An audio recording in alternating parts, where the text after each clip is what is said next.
what I would say is that you've got a few different levels. On your outer level, as you meditate, you're experiencing this beautiful bliss.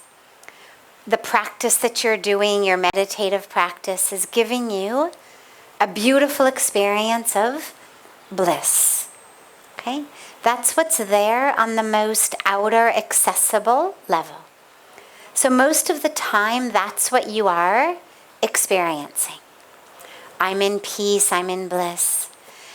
But then sometimes a bit of the level beneath it seeps in, right? It's like sometimes there's things, my parents live in this big condo complex. And sometimes there'll be some problem in the pipes, and up through their sink, they're on one of the higher floors, up through their sink, from somehow one of the lower floors, something will come up from the drain of their sink. Now, I don't understand plumbing. I have no idea how it happens. But they call the complex plumber and he fixes it. And inevitably, it's something to do with one of the other condos. And somehow the pipes get messed up and what is going down someone else's drain ends up coming up somebody else's drain. Now, I mention that because we've got, on levels of our subconscious, some of this misery, stress, anger, expectation, desires, different sanskaras. Now, they come, and it's very interesting because when they come, it seems like it's coming up from somebody else's pipe. You're like, where did this come from? And this is why the possibilities that you gave me for where they come from, every one of them was something outside of yourself. You said maybe the food I eat, maybe my environment, maybe it's my family members are not meditating. So it's an experience that somehow this is coming from somewhere outside. This subconscious, in many cases, not in every case, but in many cases is actually being programmed by other people and experiences in our life. Typically not from today, though. Typically it's going to go back to childhood time. That which is happening with my family members today tends not to impact me so deeply as much as that which happened in my childhood. But a lot of these patterns seep up. But also sometimes there really is some inner deep turmoil that maybe we're not looking at because we're being told just be blissful all the time. Right? And sadly, in the meditative spiritual community, sadness is sort of seen as a sin. It's like, oh my God, if you're sad, it means you're not spiritual. Right? We're really told, both directly as well as indirectly, well, if you're spiritual, you'll be happy all the time, blissful all the time, in peace all the time. But the truth is that no matter how spiritual we are, we're still having these human experiences. We're still human. And meditation, as beautiful as it is, as wonderful and powerful as it is, it doesn't remove that which is human about us. And in many cases, we have human conflict inside.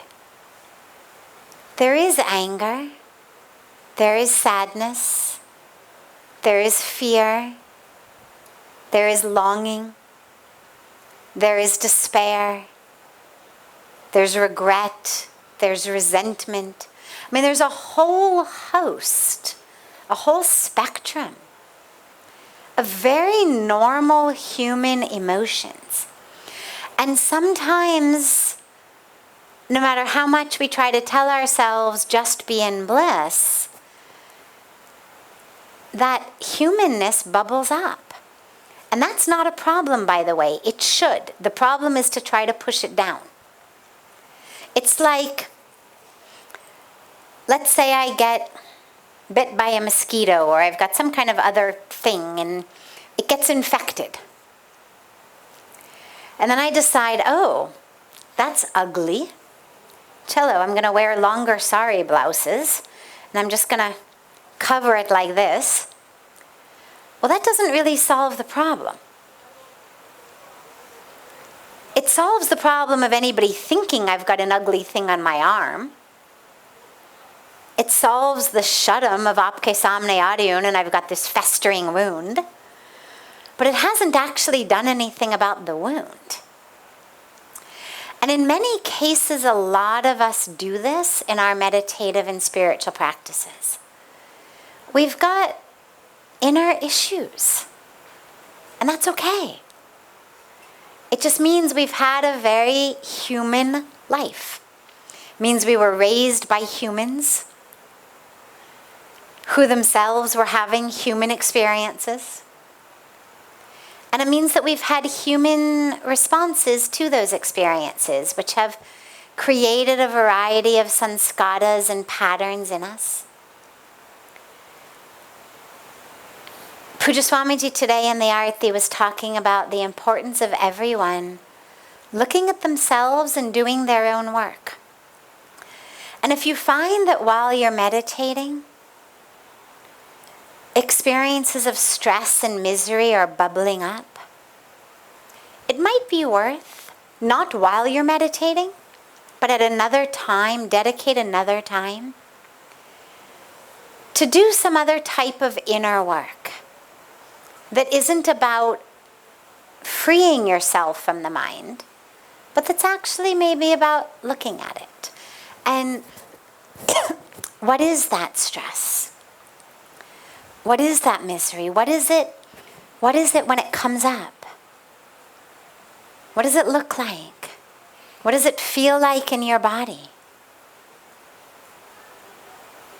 Where does it come from? There's a lot of places it can come from. Some of it is our own experience, our own subconscious that we need to work through. Sometimes on higher levels, we're actually just tapping into collective pain. I mean, there is a lot of pain in the world. And as our heart opens and opens and opens, there are times when you're meditating. I've had it happen, and tears just start pouring down my face. And I've done so much of my inner work that I'm really very well acquainted with my own inner pain.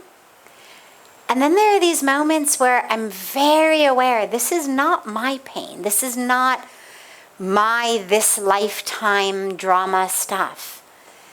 This is actually stemming from this incredibly beautiful experience of connection with the universe. And in the universe, there's pain. And yeah, sometimes it seeps through us on a consciousness level. And you're crying tears that aren't even your tears. I mean, you're literally sort of crying